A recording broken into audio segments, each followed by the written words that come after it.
Some women seem to radiate warmth and peace the moment they enter a room, like a soft breeze in a stifling space. Others, well, the atmosphere brightens the moment they leave. Now, don't misunderstand me, this isn't a rant, and it's not about resentment. It's about clarity. Because if you've walked through enough seasons of life, and I believe you have, you've come to recognize a hard truth. Not every smile is sincere, and not every hand you hold is meant to hold you back with care. Life's too brief, too sacred, to keep offering your energy, your focus, your hard-earned peace to women who leave you drained, uncertain, or questioning your own worth, especially those who wear charm like a mask, beauty like armor, and social grace like a weapon. Today, we'll explore 6 unmistakable sign traits of women you must recognize and steer clear of. This isn't about condemnation, it's about discernment, about knowing who deserves a place in your life and who's just there to take advantage. Marcus Aurelius said, "The happiness of your life depends on the quality of your thoughts." I'd add, it also depends on the quality of the company you allow to walk beside you. So let's clear the fog. Let's see clearly. Let's begin. 1. She always plays the victim. The first red flag is subtle at first, but becomes glaring in time. She's always the injured party, always the one who's been mistreated, misunderstood, or betrayed. Whether it's a stranger, at a store, a best friend of decades, or every ex she's ever had somehow, she's never the problem. At first, this might pull at your empathy. You sit across from her, absorbing her tales, nodding with concern. She's persuasive. The details are vivid. The injustice sounds real, and part of you thinks, maybe she just needs someone to treat her right. But that's the trap. What seems like honesty is often manipulation dressed in vulnerability. Let me tell you about Tam, a grounded, kind man. He met someone like this. After his divorce, at first, he found her openness refreshing. She had stories about an ex who gaslit her, a boss who couldn't handle strong women, a family that always favored her sister. Tom admired her resilience. But the pattern never stopped. Every person in her life had supposedly wronged her. Every job ended in unfairness. Every friendship crumbled from betrayal. Eventually, Tom found himself boxed into 2 roles. The unwavering savior or the latest villain. Disagree with her? Suggest accountability. Suddenly, you're part of the problem. A woman trapped in a victim mentality will never take responsibility. She will reshape every narrative to preserve her innocence. If you get close, you'll become part of the next tragic tale. It's exhausting, it's manipulative, and it will erode your peace. Stoicism reminds us, we can't control others, only ourselves. Marcus Aurelius said, *, you have power over your mind, not outside events. Realize this, and you will find strength. But the woman locked in, self-pity has surrendered her power and demands others carry the burden of her emotions. You don't need to fix her, you're not her emotional crutch. Offer kindness, yes, but hold your ground. If the stories never change, you're not unkind for stepping back. You're wise. 2. She feeds on drama. Some women have a gift for chaos. You won't always see it right away, but you'll feel it, a gnawing restlessness in your gut. She's addicted to conflict, the kind sparked by genuine hurt, but the kind born from boredom and emotional instability. To her, calm is unsettling. Peace is a problem to be solved, and when life gets too quiet, she stirs the pot.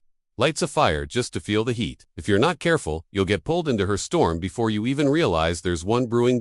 It starts small. Maybe, one night, she's upset that you didn't respond quickly enough, or she misreads a tone and accuses you of pulling away. Suddenly, a simple evening turns into a 2-hour argument you never saw coming. She seems invigorated by the chaos, while you're left emotionally winded. People like this who rely on drama to feel alive aren't interested in truth or resolution. They thrive on the rush, on the attention.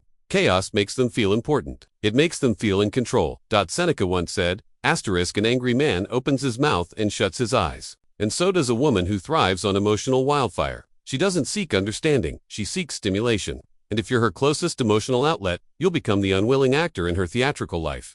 Over time, this behavior chips away at your foundation. You begin second-guessing everything, your words, your silences, your very presence. You lose that calm center that Stoicism so fiercely protects. What's the remedy? Distance, emotional, and eventually physical. Let her waves crash, but don't try to stop them. Watch without wading in. Don't engage. Epictetus taught that freedom lies in our response, and sometimes, the most powerful response is to simply not play. Point 3. She controls. Through guilt. Guilt is one of the most powerful forms of emotional manipulation. Studies show it activates the same parts of the brain as physical pain, and some women, particularly the toxic ones, wield it with precision. She won't need to raise her voice.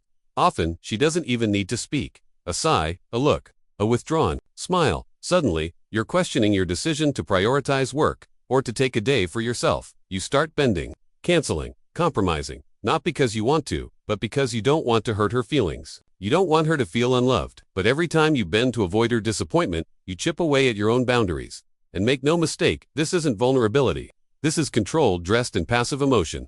Her power lies in making you feel like you're always letting her down, that your independence is neglect, that your success is selfish. Over time, you stop choosing for yourself and start explaining your every move. You're no longer living by principle. You're navigating guilt. Epictetus said, "No man is free who is not master of himself." And he was right. When guilt dictates your behavior, you've given away your inner compass. You're living in her shadow. The solution: boundaries. Not arguments, not explanations. Clear, unwavering lines that are rooted in your values, not your fear of disappointing her. You offer what you choose to offer, not out of pressure, but out of integrity. And when she tries those same guilt tactics, you don't react. You don't fold. You remain steady, a man in command of himself. That's real freedom, and no guilt trip can steal it from you. Unless you hand it over. Absolutely. Here is a refined, emotionally resonant, and stoically grounded regeneration of your message. It preserves your original depth and expands it with poetic clarity, while ensuring the tone remains direct, masculine, and introspective, fit for a high-value man, speaking to those walking the same path. Sometimes, she won't be there. And if she is, it's not because her heart is in it, it's because she thinks she should be. You'll notice it in small ways at first. Maybe you mention feeling worn down after a brutal week, and she glances up from her phone just long enough to nod before steering the conversation back to something trivial about her day. Or maybe you open up, say something real, something that took courage to share, and she brushes past it like it's just another line in the script, barely worth a pause.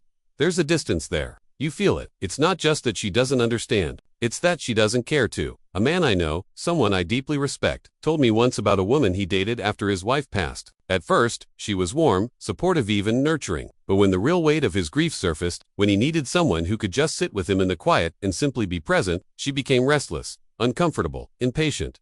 She didn't have the emotional range to meet him where he was.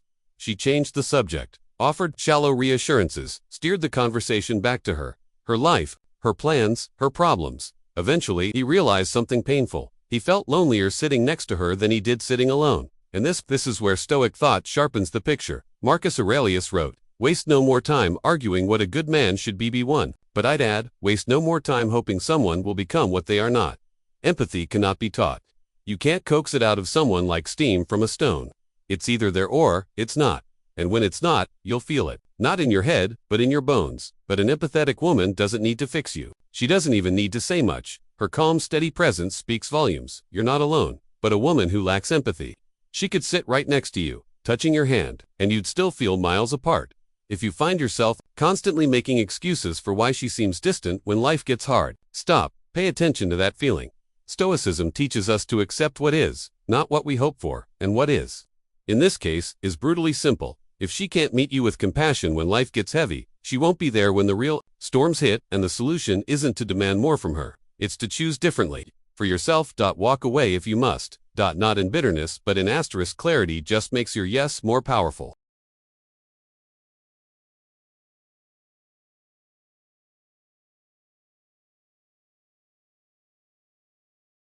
Life is too short to spend beside someone who listens with their ears but never with their heart.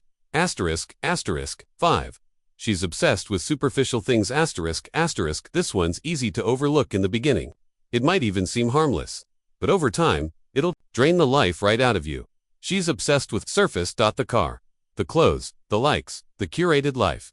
Her sense of self isn't grounded in character or virtue. It's tied to what she can show off. Not who she is, but what she has. Her value system runs on comparison, status, and applause. At first, you'll tell yourself it's normal. After all, who doesn't want nice things? But soon, you'll realize it's never enough. Not the income, not the house, not the moment, because she doesn't chase joy, she chases validation. And here's the problem, she'll judge you by that same shallow scale. What you wear, what you drive, what you earn. You'll feel like you're in an endless competition you never signed up for. It's exhausting, and it's hollow. Epictetus warned us, wealth consists not in having great possessions, but in having few wants. But a woman caught in the trap of appearances has many wants, and none of them are rooted in truth. She's chasing a high that fades fast and leaves her emptier each time. And if you stay tied to her, that emptiness will bleed into you. Spend your days trying to fill a bucket with no bottom. Marcus Aurelius called these things they don't add or subtract from your worth.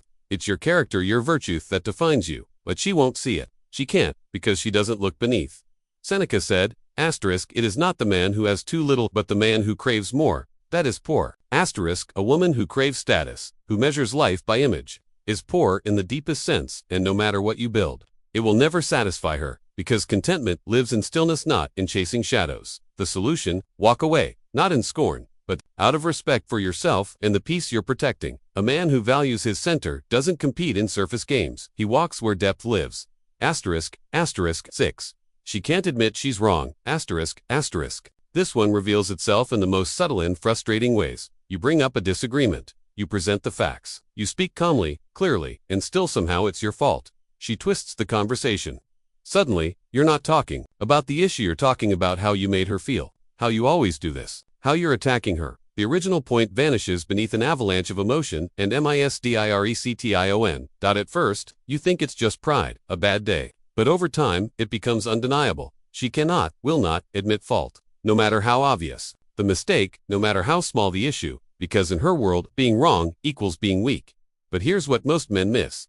This isn't just stubbornness, it's fragility. Her identity is so brittle, so fragile, that accepting blame feels like annihilation. So she fights, twists, deflects, anything to protect the illusion of perfection. But here's the cost: no growth, no trust, no peace. Marcus Aurelius wrote, asterisk, if anyone can prove me wrong and show me my mistake, I will gladly change, for it is the truth I seek.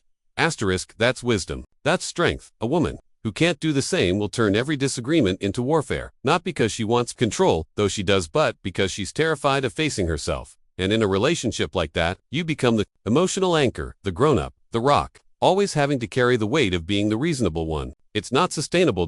Because love without humility isn't love at all, it's ego in disguise. Seneca warned us, asterisk, only time can heal what reason cannot. But what happens when reason is never allowed at the table? Time doesn't heal, decays. The solution: don't try to win the argument. Don't beg for understanding. Don't beg for understanding. Just step back. Ask yourself, do I want to build a life or fight to maintain a fragile illusion? Choose the life. Choose truth. And if that means walking away, then walk not out of anger, but out of self-respect. -7. She disrespects your time. Time, it's the one currency you'll never get back.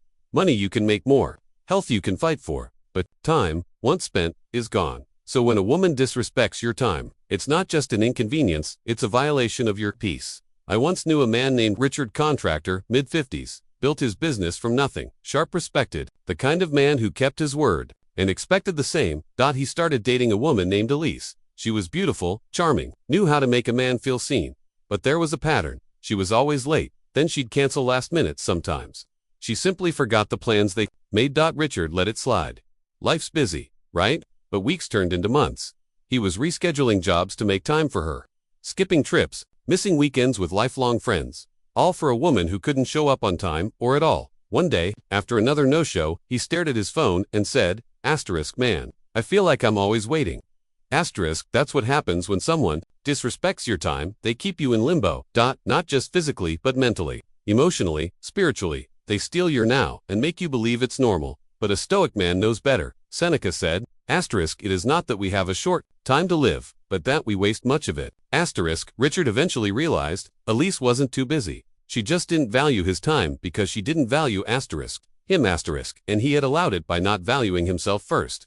The answer isn't ultimatums, it's clarity. A woman who honors you, honors your time. She shows up. She follows through. She treats your hours as something sacred because they are. Epictetus asked, asterisk, how long are you going to wait before you demand the best for yourself? Asterisk, Richard stopped waiting. So should you. Time wasted is life wasted. Spend yours where it's valued.